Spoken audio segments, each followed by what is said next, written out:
Hello and welcome. स्वागत है आप सभी का। हम लोग मध्य प्रदेश सामान्य ज्ञान को पढ़ रहे हैं और मध्य प्रदेश सामान्य ज्ञान के अंतर्गत हमारे काफ़ी सारे टॉपिक कवर हो चुके हैं, जिसमें हमने मध्य प्रदेश का सामान्य परिचय, फिर हमने उसके गठन को पढ़ा काफ़ी सारे पार्ट्स में। देन हमने मध्य प्रदेश का जो फिजियोग्राफी है उसको पढ़ना स्टार्ट किया। इससे पहले वाला जो हमारा लेक्चर था वो क्लाइमेट से रिलेटेड था। एमपी की जलवायु को हमने पढ़ा था कि एमपी की जलवायु क्या है और उसका जो क्लासिफिकेशन है वो हम लोगों ने कवर किया था। आज उसी का एक अगला पार्ट है। हम लोग पढ़ने वाले हैं रेनफॉल। हम बात करेंगे कि जो वर्षा है मध्य प्रदेश में ये आपको कैसी देखने को मिलती है। रेनफॉल कहाँ पर, हमारा जो मध्य प्रदेश है, इस मध्य प्रदेश में। तो मध्य प्रदेश में वर्षा को समझने से पहले हमें कुछ बेसिक बातें समझना पड़ेंगी कि रेनफॉल आई कहाँ से, ये शब्द आया कहाँ से।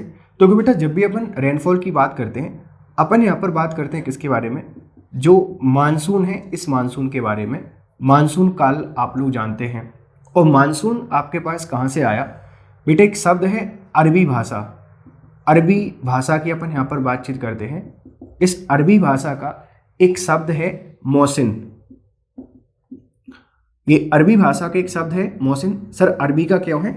क्योंकि मानसून जो है इसके बारे में सर्वप्रथम अगर आपसे कोई पूछता है कि सर्वप्रथम मानसून का ज्ञान किसको हुआ था, तो आप लोग बता देंगे मानसून का ज्ञान हुआ था अरब वासियों को। अरब वासियों को क्यों हुआ था? क्योंकि ये शिप के थ्रू अरब से भारत की तरफ आते थे, या जब भारत से व्यापार करने के लिए आते थे तो इनको बहुत सारी परेशानियों का सामना करना पड़ता था। तो वहीं से इनको हवाओं के बारे में पता चला। तो मानसून अरबी भाषा का शब्द है और ये मौसिन से बनकर आया है। मौसिन का मतलब क्या होता है कि जो हवा हमारे पास चल रही है, इन हवाओं की जो डायरेक्शन है, ये डायरेक्शन बदल जाना, या हवाओं की जो दिशा है इस दिशा में क्या होना, परिवर्तन होना। तो मानसून किसे कहते हैं? हवाओं की गति में परिवर्तन हो जाना, या हवाओं की जो दिशा है इस दिशा में परिवर्तन हो जाना। सर हवाओं की दिशा में परिवर्तन होने का मतलब क्या है? देखिए जियो का हम टॉपिक पढ़ते हैं, वर्ल्ड जियो का। इसमें अपन विंड्स के बारे में पढ़ते हैं। जैसे हमारी ये पृथ्वी है, इस पृथ्वी में अपन विंड्स के बारे में पढ़ते हैं। ये नदन हमारा हेमिस्फीयर है और ये हमारा सदर्न हेमिस्फीयर है। इसकी अपन यहाँ पर बातचीत करते हैं, ये ट्रॉपिक ऑफ कैंसर, और इसकी अपन यहाँ पर बात करते हैं ट्रॉपिक ऑफ कैप्रिकॉर्न। तो आपने देखा है कि हवाएं इस तरीके से क्या करती हैं, मूव ऑन होती हैं ऊपर से नीचे की ओर। यहाँ से इधर आएंगी, इधर आएंगी, इधर आएंगी, इधर आएंगी, और यहाँ इधर से इधर जाती हैं। और ये किसके कारण होता है बेटा? ये होता है हमारे जो सन है, इस सन के मूवमेंट की बातचीत करते हैं। सन जब उत्तर से दक्षिण या दक्षिण की ओर होता है तो हवाओं की जो दिशा है क्या होती है, बदल जाती है। अब समझिएगा इस चीज़ को।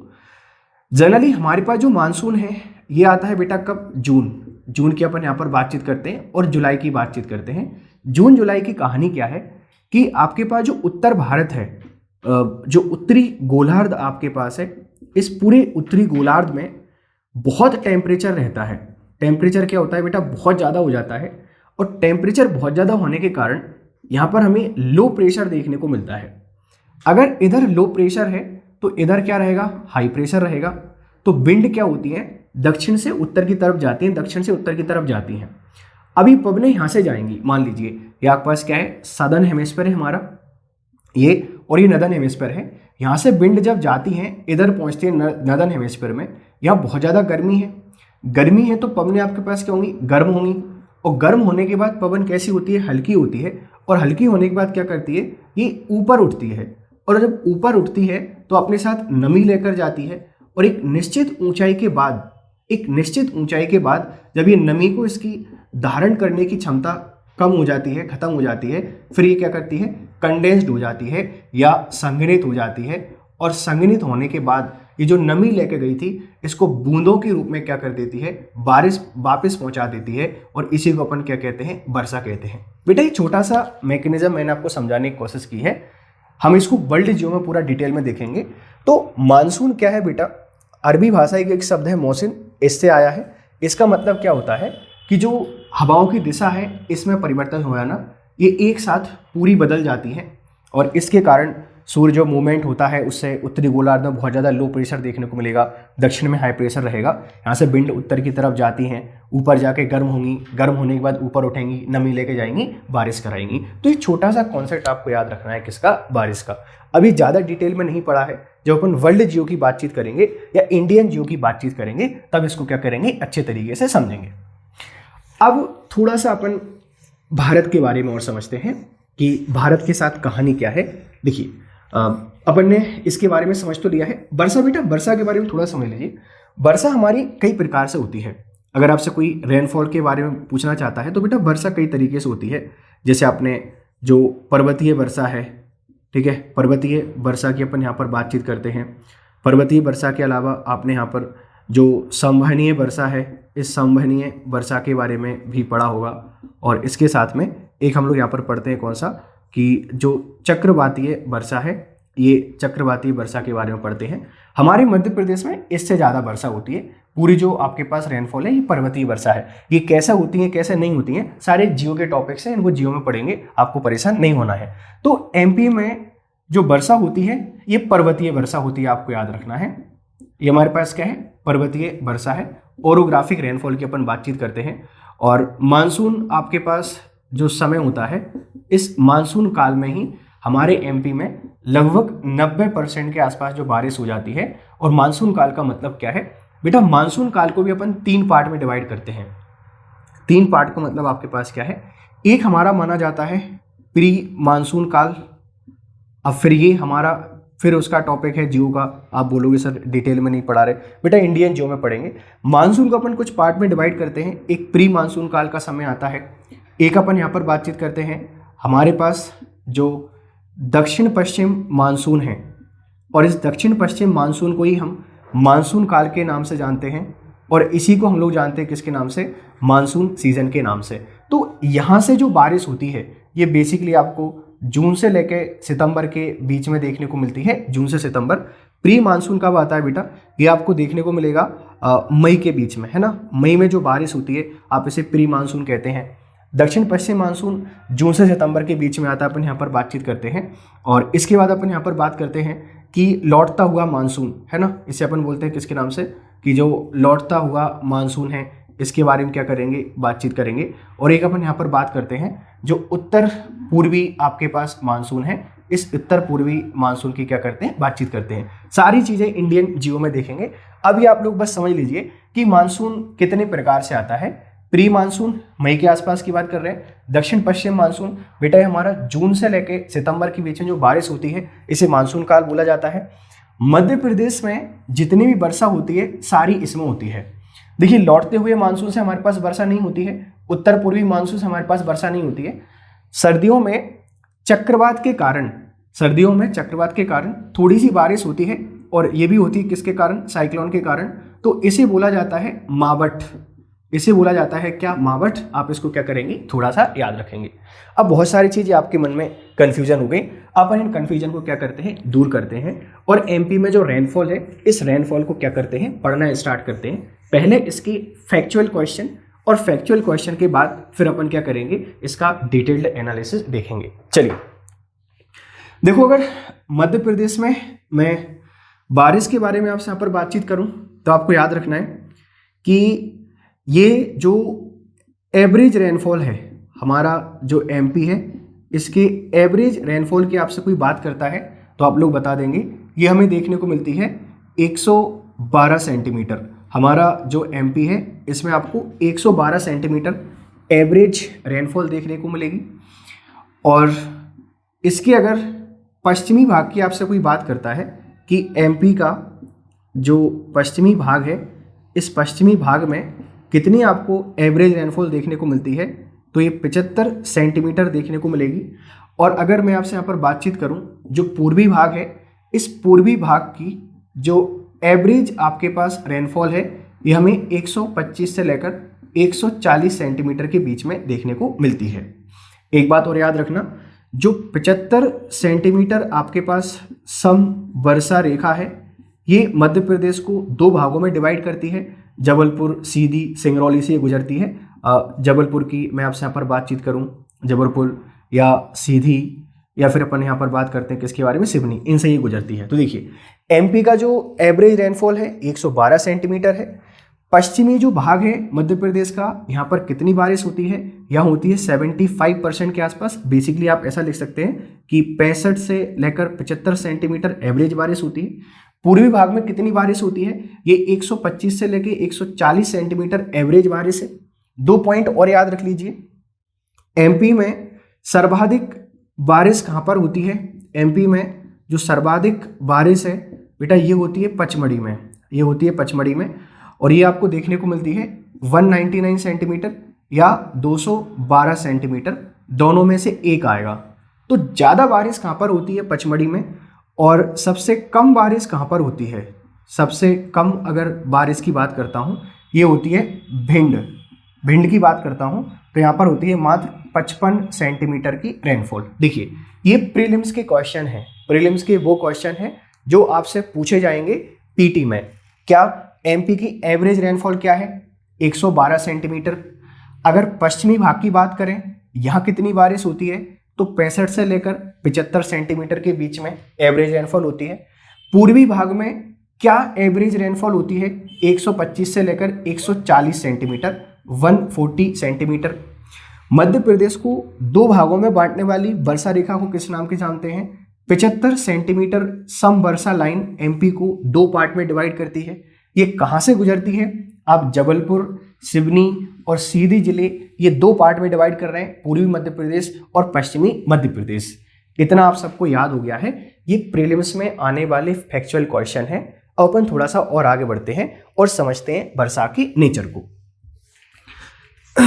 ये मैंने जो आपको पढ़ाया है, पहले इसको एक बार मैप में देख लेते हैं, फिर आगे के जो कंसेप्ट हैं उसके बारे में बातचीत करेंगे। जैसे मान लीजिए अपना ये मध्य प्रदेश है, और इस मध्य प्रदेश की अगर मैं आपसे यहाँ पर बातचीत करूं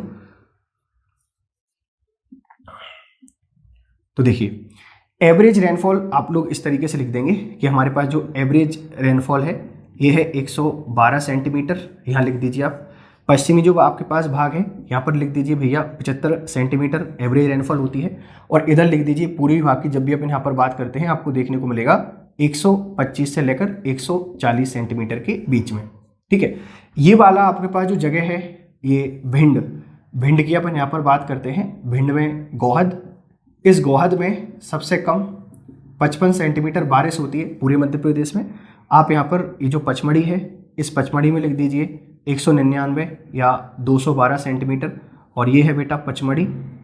यहाँ एमपी में सबसे ज़्यादा बारिश होती है। तो फैक्चुअल क्वेश्चन आपने क्या कर लिए हैं, देख लिए हैं। अब बारिश होती कैसे है ये भी आपको समझना है, बारिश होती कैसे है ये भी आपको समझना है। देखिए जब भी हम भारत की बात करते हैं, ये अपना प्यारा सा भारत है, और जब भी अपन इंडिया की बात करते हैं, इंडिया में आपके पास जब मानसून आता है तो मानसून यहाँ से इस तरीके से आएगा और ये 2 ब्रांच में डिवाइड हो जाता है। एक ये वाली ब्रांच है आपके पास, इसे हम लोग जानते हैं अरब सागर की शाखा। हमारे पास जो मानसून आता है भारत में, आप इसको जानते हैं अरब सागर की शाखा के नाम से। एक ब्रांच इधर से इस तरीके से सीधी चली जाती है, ये जाती है और इधर जाके क्या कराती है, ये बारिश कराती है। इसे आप लोग जानते हैं जो बंगाल की खाड़ी की शाखा है, इस बंगाल की खाड़ी की शाखा के नाम से। अब हमारा जो मध्य प्रदेश है, ये मध्य प्रदेश आपका बीचों बीच में है। ये मध्य प्रदेश आपका क्या है, बिल्कुल बीचों बीच में है। तो यहाँ पर जो बारिश है वो दोनों ब्रांचों से देखने को मिलती है। अगर मैं आपसे यहाँ पर बात करूँ किसके बारे में, जो मानसून है, ये मानसून ये 2 शाखाओं में डिवाइडेड रहता है भारत में। एक आप लोग कहते हैं अरब सागर की शाखा, एक को हम लोग जानते हैं किसके नाम से, अरब सागर के नाम से, और एक को हम लोग जानते हैं किसके नाम से, बंगाल की जो खाड़ी है, इस बंगाल की खाड़ी की शाखा। तो हमारा जो पश्चिमी मध्य प्रदेश है, हमारा जो आपके पास पश्चिमी और जो दक्षिणी भाग है, पश्चिमी मध्य प्रदेश की बात करते हैं या दक्षिणी भाग की यहाँ पर बात करते हैं, यहाँ बारिश होती है अरब सागर की शाखा से। अगर अपन बात करें जो हमारा उत्तरी और जो पूर्वी भाग है, उत्तरी भाग की अपन यहाँ पर बात करते हैं और पूर्वी भाग की बात करते हैं, यहाँ बारिश होती है बंगाल की खाड़ी की शाखा से। और आपसे कोई पूछ सकता है अरब सागर और बंगाल की खाड़ी की शाखा, इन दोनों से कहाँ बारिश होती है, तो आप लोग बता दीजिएगा कि हमारा जो बघेलखंड वाला रीजन है, ये बघेलखंड आपके पास जो है, वैसे तो विंध्यन क्षेत्र माना जाता है कि विंध्यन क्षेत्र में होती है, बट आप प्रॉपर जो बघेलखंड है इसको लिख दीजिएगा। यहाँ पर दोनों ब्रांचों से क्या होती है, बारिश होती है। देखिए ये अरब सागर की शाखा, ये बंगाल की खाड़ी की शाखा, ये दोनों यहाँ पर बारिश कराती हैं। पश्चिमी और दक्षिणी जो भाग है, इस पश्चिमी और दक्षिणी भाग में बारिश कराती है अरब सागर की शाखा। उत्तरी और पूर्वी जो भाग है यहाँ पर बारिश कराती है कौन सी, आपके पास बंगाल की खाड़ी की शाखा। अब अपन इसको क्या करते हैं, थोड़ा सा मैप में बना के देख लेते हैं। देखिए ये हमारा प्यारा सा मध्य प्रदेश है, छोटा सा बना लेते हैं, समझने की कोशिश करिएगा। इस मध्य प्रदेश में इधर से जो एंटर होगी ये अरब सागर की शाखा मानी जाएगी, और इधर से जो एंटर होगी ये बंगाल की खाड़ी की शाखा मानी जाएगी, और ये अरब सागर इस तरीके से क्या होती है, एंटर होती है। ये वाला जो क्षेत्र है आपके पास, यहाँ वाला जो आपके पास क्षेत्र है, ये आप इसको समझ सकते हैं कि इस क्षेत्र में जो बारिश होती है यहाँ पर ये अरब सागर की शाखा और बंगाल की खाड़ी की दोनों शाखाएं क्या होती हैं, मिल जाती हैं। तो देखो मानसून का आगमन दो शाखाओं से होता है, एक अरब सागर, एक बंगाल की खाड़ी। अरब सागर कराता है वेस्टर्न जो एमपी है इसमें, बंगाल की खाड़ी कराती है ईस्टर्न जो एमपी इसमें। बघेलखंड वाला जो क्षेत्र है यहाँ पर दोनों शाखाओं से क्या होती है, बारिश होती है। अब हम थोड़ा सा और आगे बढ़ते हैं और देखते हैं कि जो मध्य प्रदेश में मानसून है, इस मानसून के आधार पर कितने पार्ट में हमने इसको डिवाइड किया है, कितने पार्ट में आप इसको डिवाइड कर सकते हैं। वर्षा की जो उपलब्धता है, वर्षा की जो आपके पास उपलब्धता है, इस उपलब्धता के आधार पर हम एमपी को 4 पार्ट में डिवाइड करते हैं। एक आपको देखने को मिलेगा निम्न वर्षा वाला क्षेत्र, एक आपको देखने को मिलेगा निम्न वर्षा वाला क्षेत्र। एक हम लोग यहाँ पर कह देते हैं कि औसत से कम वर्षा वाला क्षेत्र, औसत से कम वर्षा वाला क्षेत्र।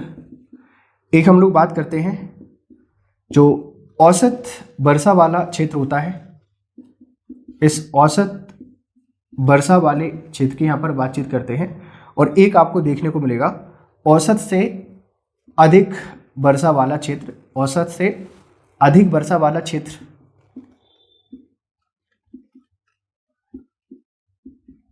औसत से अधिक वर्षा वाला क्षेत्र, ये कुछ पार्ट आपको यहाँ पर क्या होते हैं, देखने को मिलते हैं, इसको समझते हैं। देखिए ये हमारा एमपी है,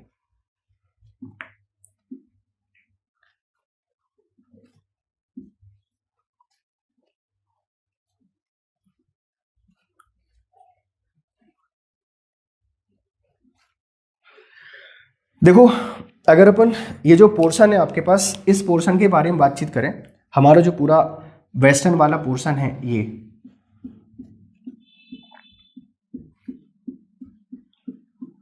जो पूरा का पूरा पोर्शन है, ये निम्न वर्षा वाला क्षेत्र आपको यहाँ पर क्या होता है, दिखाई देता है। इसकी जब भी अपन यहाँ पर बातचीत करते हैं, ये पूरा हमारा निम्न वर्षा वाला क्षेत्र है,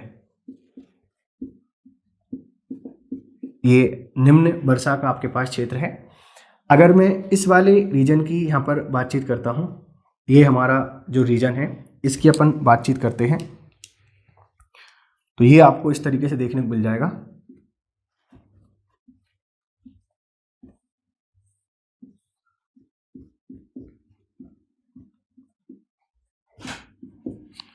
आप इसे कह सकते हैं कि औसत से कम वर्षा वाला ये क्षेत्र है, औसत से कम वर्षा वाला आपके पास क्या है, ये क्षेत्र है। और जब भी अपन यहाँ पर बातचीत करते हैं, ये जो आपके पास रीजन है, ये जो आपके पास रीजन है, इसकी अगर मैं आपसे यहाँ पर बातचीत करूँ, पूरा का पूरा हमारा ये आपको देखने को मिलेगा औसत से अधिक वर्षा वाला क्षेत्र। इसकी जब भी अपन यहाँ पर बात करते हैं तो ये आपको देखने को मिलेगा औसत से अधिक वर्षा वाला क्षेत्र। और हमारा ये दक्षिणी वाला जो भाग है, अगर मैं इस पार्ट को यहाँ पर डार्क ब्लैक कर दूं पूरा का पूरा, तो ये आपको देखने को मिलेगा अत्यधिक वर्षा वाला क्षेत्र। ये आपको देखने को मिलेगा कौन सा, जो अत्यधिक वर्षा होती है, इस अत्यधिक वर्षा वाला क्षेत्र, हाईएस्ट जो रेनफॉल आपको देखने को मिलेगी, ये अत्यधिक वर्षा आपको यहीं देखने को मिलती है। और इस वाले रीजन में आप लोग काफ़ी सारी चीज़ों को देख सकते हैं।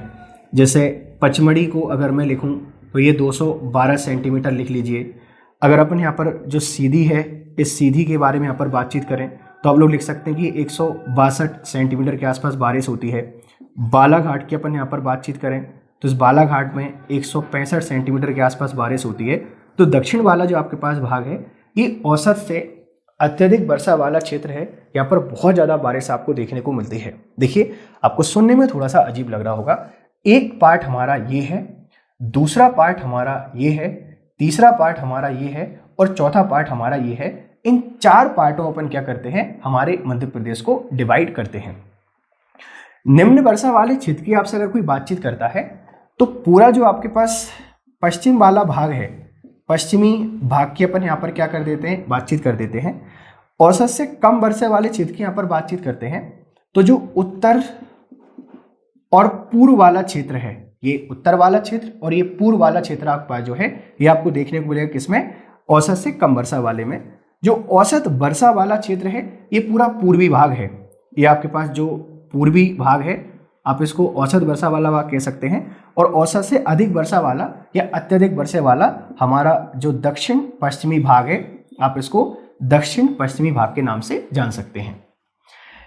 देखिए, एक विडंबना है। विडंबना क्या है कि निम्न वर्षा वाला क्षेत्र ये है, लेकिन सबसे कम बारिश होती यहाँ पर है आपके पास भिंड में। तो इसको लेके कंफ्यूज मत हो जाना, नहीं आप सबसे कम बारिश इधर कहीं करा दो। इसके पीछे कारण ये है बेटा, यहाँ पहुँचते पहुँचते जो मानसूनी पवनें हैं, अगर इधर से भी कोई पहुँचती हैं या इधर से भी कोई पहुँचती हैं तो इनकी जो नमी है ये नमी खो चुकी होती है और ये बहुत ज़्यादा ड्राई हो जाती है, बहुत ज़्यादा सूखी हो जाती है।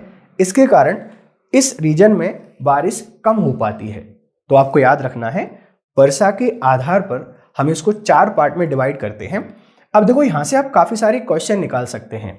कैसे क्वेश्चन निकाल सकते हैं, अगर हम उत्तर से दक्षिण की तरफ आते हैं, समझ लीजिए कि मध्य प्रदेश में आप यहाँ पर खड़े हुए हैं उत्तर में, अगर उत्तर से आप दक्षिण की तरफ आएंगे तो सीधी सी बात है कि बारिश की मात्रा में क्या होगी, वृद्धि होगी। आपसे कोई पूछ सकता है कि जो बारिश की मात्रा है, इस बारिश की मात्रा में क्या होगी, वृद्धि होगी। अगर आप दक्षिण से उत्तर की तरफ जाएंगे तो अगर इधर से बढ़ रही है तो सीधी सी बात है इधर से क्या होगी, कम होगी। अगर आप पश्चिम में खड़े हैं इधर और पूर्व की तरफ जाते हैं तो जो वर्षा की मात्रा है इसमें वृद्धि होगी। और अगर पूर्व में आप खड़े हैं, पश्चिम की तरफ आते हैं तो वर्षा की मात्रा में क्या होगी, कमी होगी। देखिए, एग्जामिनर आपको यहाँ से परेशान कर सकता है कि आपको हमने उत्तर में खड़ा कर दिया, अब आप दक्षिण की तरफ जा रहे हैं तो वर्षा ज़्यादा देखने को मिलेगी या कम देखने को मिलेगी। आपको बताना है वर्षा ज़्यादा देखने को मिलेगी। एक और क्वेश्चन देखिए, दक्षिणी जो आपके पास भाग है यहाँ वर्षा ज़्यादा होती है और वर्षा की अवधि भी ज़्यादा है। अवधि ज़्यादा होने का मतलब क्या है, इधर मानसून लेट पहुँचता है, यहाँ मानसून जल्दी आ जाता है।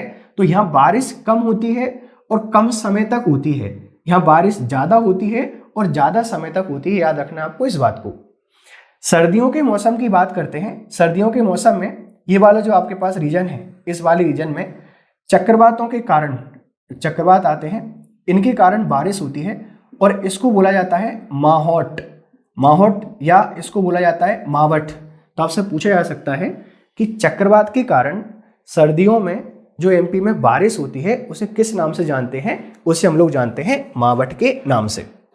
देखिए, एमपी में जितने भी डेटा हैं, जितने भी क्वेश्चन यहाँ से बन सकते थे वर्षा से संबंधित या रेनफॉल से संबंधित, हमने लगभग सबको पढ़ लिया है। अगर इसमें आपको कोई भी डाउट आते हैं तो आप मेरे को कमेंट करके बता सकते हैं कि सर जो हमारा मानसून वाला चैप्टर था इसमें ये सारे डाउट रह गए हैं, अपन उस पर क्या कर लेंगे, बातचीत कर लेंगे। और ये देखो इम्पोर्टेंट काफ़ी ज़्यादा है, क्योंकि एमपी के मानसून की जब भी बातचीत करते हैं हमें देखने को मिलेगा ही नहीं, डेटा मिलते ही नहीं है, बहुत परेशान हो जाते हैं। 3-4 किताबों आपको पढ़ना पड़ेगी और एक ही जगह सारा का सारा डेटा मैंने आपके यहाँ पर प्रोवाइड करा दिया है। आप कोशिश करिए इसको अच्छे से पढ़ें, इसके क्या करें, नोट्स बना लें।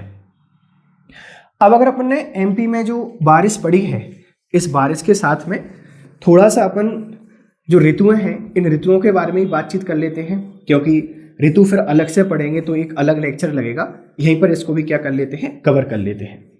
देखिए बेसिकली जब भी अपन बात करते हैं ऋतुओं के बारे में तो ऋतु हमें 3 पढ़नी है, ज़्यादा ऋतुओं के बारे में नहीं पढ़ना है। ऋतुएं हमारी जो हैं ये 3 ऋतु हमें पढ़नी है। एक अपन बात करते हैं ग्रीष्मकाल के नाम से, ग्रीष्मकाल की बात करते हैं। एक अपन यहाँ पर बात करेंगे जो शीतकाल है, इस शीतकाल के नाम से। और एक अपन पढ़ते हैं कौन सा, जो हमारा वर्षा काल है या वर्षा का जो मौसम होता है ये तो आपने पढ़ लिया है। इसको आप लोग जानते हैं समर सीजन के नाम से। अगर आपसे कोई पूछता है हमारा क्या है, समर सीजन है। इसकी अपन बात करते हैं, ये हमारे पास विंटर सीजन है और ये हमारे पास क्या है, रेनी सीजन है। अगर आपसे कोई पूछना चाहता है तो बता दीजिएगा ये रेनी सीजन है। देखिए ग्रीष्मकाल की अगर मैं आपसे बातचीत करता हूँ, ये आपको 15 जो जून है, इस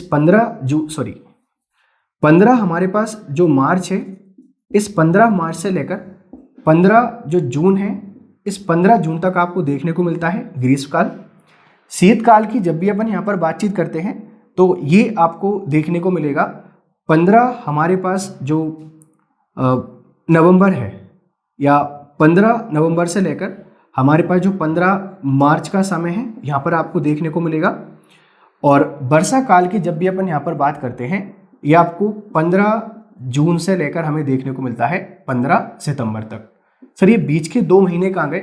बेटा बीच के जो आपके पास 2 महीने हैं, मतलब आपका 15 अक्टूबर और 15 नवंबर वाला जो समय है, 15 अक्टूबर से लेकर 15 सितंबर से 15 अक्टूबर और 15 अक्टूबर से आपका 15 नवंबर, ये सेकेंड ग्रीष्मकाल के नाम से जाना जाता है मध्य प्रदेश में। ये वो वाला समय होता है जब आपके पास बारिश जा रही होती है और बारिश जाती है तो आसमान स्वच्छ होता है, और आसमान स्वच्छ होता है तो प्रकाश सीधा धरती पर आता है और हमें चुभने लगता है। तो इसको अपन जानते हैं द्वितीय ग्रीष्मकाल के नाम से। एमपी में आपसे कोई पूछ सकता है कि दूसरा समर सीजन कब पड़ता है? अक्टूबर और नवंबर के महीने में पड़ता है, आपको याद रखना है। देखिए 3 सीजन है, ग्रीष्मकाल की बात करते हैं समर सीजन की 15 मार्च से 15 जून, ठीक है। वर्षा काल की बात करते हैं 15 जून से लेकर 15 सितंबर है। और जब भी शीतकाल की बात करते हैं, अच्छी सर्दी हमें 15 नवंबर से लेकर 15 मार्च के बीच में देखने को मिलती है, 15 मार्च तक चली जाती है पूर्णतः। और ये सब हमें देखने को मिलता है सूर्य के उत्तरायण और दक्षिणायन होने का प्रक्रम है। ये वाला क्वेश्चन पेपर में बहुत पूछा गया है कि सेकेंड जो समर सीजन है ये कब देखने को मिलेगा आपको? अक्टूबर और नवंबर के महीने में। आप बिल्कुल कह सकते हैं 15 सितंबर से लेकर 15 अक्टूबर और 15 अक्टूबर से लेकर कहां तक? आपका 15 नवंबर तक। ये आपको क्या रखना है, याद रखना है। देखिए ग्रीष्मकाल को लेकर काफी सारे क्वेश्चन बनते हैं। क्या क्वेश्चन बनते हैं इनको अपन देख लेते हैं कि हमारा जो तापांतर है मध्य प्रदेश में, जो तापांतर है ये मार्च में आपको ज्यादा देखने को मिलता है। तापांतर का मतलब क्या होता है? जो दिन आपके पास है और जो रात आपके पास है, इनके तापमान का अंतर ये मार्च में ज्यादा रहेगा, याद रखना। इसके लिए आपसे कोई पूछ सकता है कि सबसे ज्यादा गर्म महीना कौन सा होता है हमारा? तो सबसे जो गर्म माह है मध्य प्रदेश का ये मई वाला है। क्या है बेटा? ये मई है, याद रखना। और अगर सागर की आपसे कोई यहाँ पर पूछता है तो सागर जो हमारा होता है सबसे ज्यादा गर्म जून में रहता है, याद रखना इस चीज के लिए। तो तापांतर कब है? मार्च में है। सबसे ज्यादा गर्म महीना कौन सा है? मई का है। सागर सबसे ज्यादा गर्म कब होता है? ये जून के महीने में सबसे ज्यादा क्या रहता है? गर्म रहता है। अगर अपन ग्रीष्मकाल के बारे में थोड़ी सी और बातें करें तो समझिएगा, देखो कर्क रेखा उपस्थित है, इसके कारण ये बहुत ज्यादा गर्म रहता है। सर्वाधिक जो तापमान है इसको आपको 2 तरीके से याद रखने हैं। एक दिन का सर्वाधिक तापमान आपको ज्यादा देखने को मिलेगा विदिशा में हम बात करते हैं किसके बारे में? जो गंज बासौदा है, इस गंज बासौदा की। यहां पर एक दिन का सर्वाधिक तापमान नोटिस किया गया है। पूरे माह ज्यादा गर्म कौन रहता है? हमारा ग्वालियर। अगर सर्वाधिक पूरा जो समर सीजन रहता है इसमें गर्म कौन सा रहता है ज्यादा? हमारा ग्वालियर रहता है। अगर अपन सर्दी के बारे में यहाँ पर बातचीत करें, शीतकाल के बारे में बातचीत करें, तो सबसे जो ठंडा स्थान है एक दिन में, ये आपको देखने को मिलेगा पचमढ़ी। कि भैया एक दिन का सबसे न्यूनतम टेम्परेचर कहाँ पर मापा गया है? कि पचमढ़ी में मापा गया है। पूरे समय का मतलब क्या है कि पूरा हमारा जो विंटर सीजन है इसमें सबसे ज़्यादा ठंडा कौन सा रहता है, तो हमारा ये क्या है, शिवपुरी है। पूरे समय ये काफ़ी ज़्यादा ठंडा रहता है। तो देखिए 4 फैक्ट आपको यहाँ पर याद रखने हैं कि सबसे गर्म जिला या गर्म जगह कौन सी है, विदिशा है। एक दिन में सर्वाधिक टेम्पर यहाँ पर नोटिस किया गया है, टेम्परेचर। पूरे गर्मी की सीजन में गर्म कौन रहता है, ग्वालियर। एक दिन का सबसे न्यूनतम तापमान कहाँ पर है, पचमढ़ी। और पूरी सर्दी के मौसम में ठंडा कौन रहता है, शिवपुरी। वर्षा के बारे में आप लोग देख ही चुके हैं कि सबसे ज़्यादा बारिश कहाँ पर होती है, सबसे कम बारिश कहाँ पर होती है। ये सारी बातें आपको यहाँ पर क्या रखना है, थोड़ा सा ऋतुओं के बारे में याद रखनी है। एग्जामिनर कभी कभार सिंपल से क्वेश्चन यहाँ से बना देता है। एक और छोटा सा क्वेश्चन बनता है ऋतुओं से, इसको और अपन देख लेते हैं ताकि आप पेपर में इसको अच्छे से लिख के आ जाए। 3 मार्कर में गलती से आ सकता है। जैसे आपने एक लोकल टर्म पढ़ी होगी, चौमासा। जैसे हमारे पास काफ़ी सारी जनजातियां पाई जाती हैं, तो वो जनजातियां क्या बोलती हैं, जो हमारा रेनी सीजन है, रेनी सीजन या जिसे आप लोग वर्षा काल के नाम से जानते हैं, इसको बोला जाता है चौमासा। तो चलो ये तो पेपर में आ गया, आप लोग बता दोगे। लेकिन इसके अलावा 2 सीजन और होते हैं। जैसे एक हम बात करते हैं शीतकाल के बारे में, और एक हम लोग बात करते हैं किसके बारे में, जो ग्रीष्मकाल है, इस ग्रीष्मकाल के बारे में। तो शीतकाल को बोला जाता है स्थानीय भाषा में सियाला। आपसे कोई पूछ सकता है शीतकाल को क्या बोलते हैं, सियाला बोलते हैं। और ग्रीष्मकाल को क्या बोला जाता है, यूनाला। तो अगर आपसे कोई पूछे कि जो इनके लोकल नाम हैं ये क्या है, वर्षा काल को बोला जाता है चौमासा, शीतकाल को बोला जाता है सियाला, और ग्रीष्मकाल को बोला जाता है क्या, यूनाला। तो इस तरीके से आपके पास क्या है, जो ऋतुएं हैं ये भी आपकी कंप्लीट होती हैं, और हमारा जो मानसून है या वर्षा है ये भी आपकी क्या होती है, कंप्लीट होती है। देखिए थोड़ा सा क्या है कि स्पीड में पढ़ लेते हैं हम लोग। कोशिश करिए अपने लेक्चर्स को रेगुलर वॉच करें, आपके जो दोस्त हैं इनके साथ शेयर करें, और अगर कोई भी दिक्कत आपको आ रही है तो कमेंट करके ज़रूर बताएं कि ये लेक्चर्स आपको पसंद आ रहे हैं या नहीं आ रहे हैं। आगे अपन जो अगले लेक्चर्स रहेंगे उन पर मिलते हैं। Thank you very much for discussion. Have a nice day, good day.